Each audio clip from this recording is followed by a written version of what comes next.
This VTuber blackmailed a 16-year-old autistic teenager and thought she could get away with it. Newsflash, she didn't. Oh, and trust me, it gets even crazier because mid-recording, the 16-year-old's account gets deleted. Presumably mass reported. Let us start off by introducing these people first.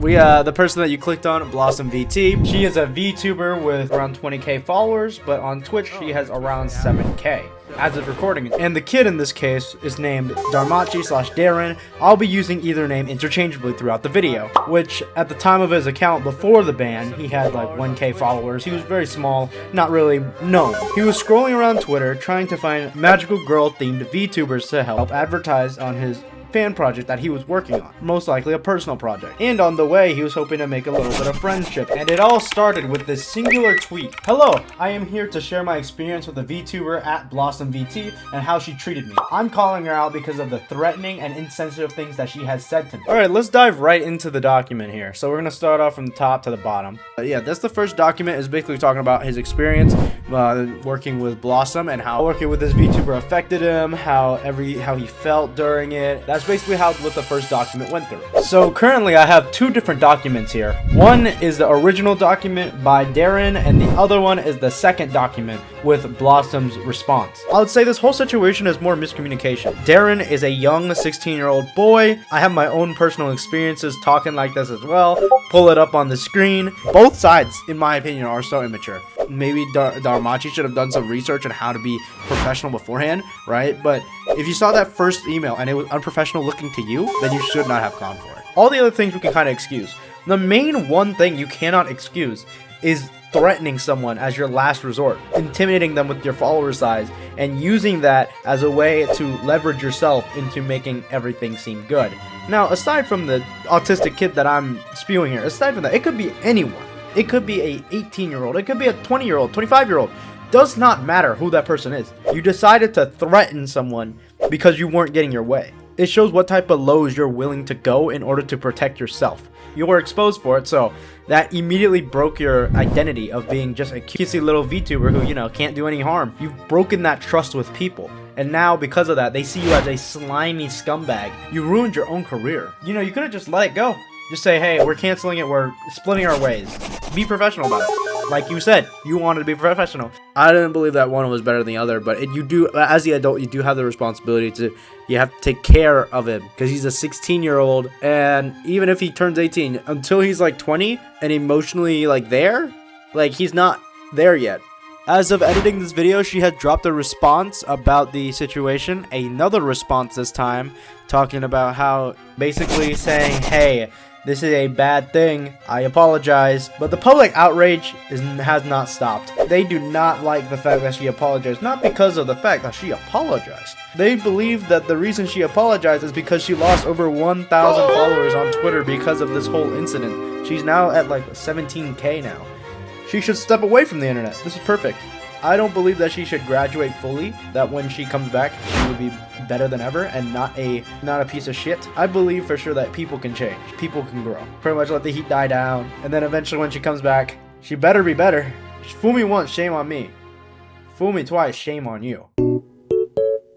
Alright, on to the next one. Unk pushing 50 years old trying to do the Saikuno method is insane. Cheating on his partner of 22 years. Alright, so let's introduce these guys. There wasn't much stuff online. I was really trying to look for it, I'll be honest. The dude privated his account real quick. I couldn't get nothing, but from what I got here, at the time of recording, he had 17k followers. He's a Babaniku VTuber. Got merged with the Princess Elf, and now we're here to rock out. He also had 10k Twitch followers before the time of everything getting gone. As of July, all of his accounts have been deleted. And his spouse at the time, Megumu, has 1.7k followers. They do Twitch, they do art streams, and all that, right? I saw this tweet going around talking about cheating is just the most subhuman behavior, you know, something about cheating sucks, right, about that, and it was about a VTuber. Again, I hate vague posters because they don't fucking tell me shit, but eventually I got an answer right here. It's like, what's going on? And I found this VTuber cheated on his partner for 22 years with a 19-year-old, and bro is over 40. Honestly, the situation is so fitting. A rock star cheating. That shit is so fitting. Holy fuck. But in this document, pretty much she was just talking about how she was depressed, partner wasn't having intimacy with him as much, how he cheated, or how it seemed like he lied to pretty much everyone around him, and then he was just saying he was trying to make everyone believe his side of the story. So that's pretty much the gist of the Google Doc, right? I'll be delving into some unpopular opinions that I might have here. So let me explain, right? So I don't know if it's just me, or maybe I am asexual and I just don't know it. Personally, it just sounds like someone who's depressed, because how it sounds like there wasn't any intimacy involved. Not just like sex, but just any intimacy at all, which that is a common sign in depression. I'm not saying that she isn't ace or she is or something, but in my mind, it sounds like more of a libido thing. But they're both very similar. I'm not gonna lie. They are both very similar in the way they make you feel. I could relate to that because I don't seek out sex. But at the same time, and I'm not ace or anything. I know that for sure. I am straight. You need to have that, like in my opinion, emotional intimacy with it. Because I'm really wondering now if maybe her depression masks the fact that she was straight, or her libido, or masking her libido, because they're so similar. Like depression and ace is really similar to the point where they're really hard to distinguish. Listen, I don't want to get too into it because I don't know this person, but I'm really just wondering now if it's either through the depression or if it was really ace, you know? I don't know, because I've been in that state before, bro. Trust me, it was terrible. But I don't know. I don't want to get too deep into it, but yeah. It's like eating chicken, right?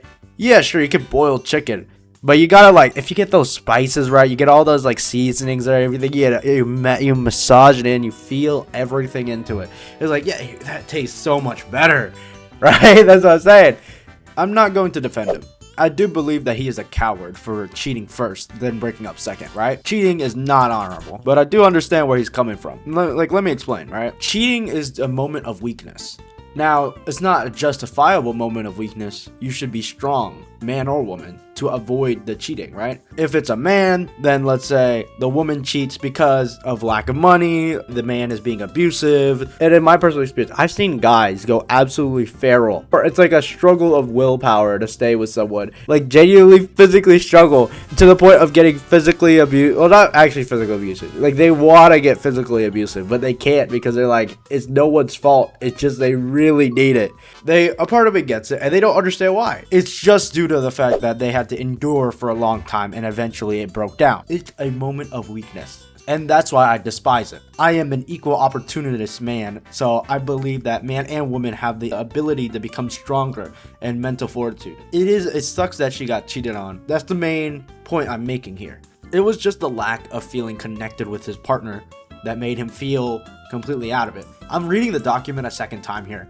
It does seem a lot more accusatory rather than speaking about both sides unbiased, but this is her point of view of how she feels, so it's not a incorrect way of viewing it. It's just her view. Because of the section of text that says he's told everyone else about it, I do believe there's a little more to the story, which I'm going to get into. I'm not saying you have to be a perfect partner. The whole point of a relationship is to building each other up. I'm saying that in the moment of weakness, a relationship can falter. The structure underneath it can break if the foundation wasn't settled in properly. If he was emotionally unavailable and she was emotionally too available, and they both clash, unfortunately, they're not there, because the emotionally unavailable wall is not going to break down because she said a few nice words, you know? That's all I wanted to say. Alright, see ya.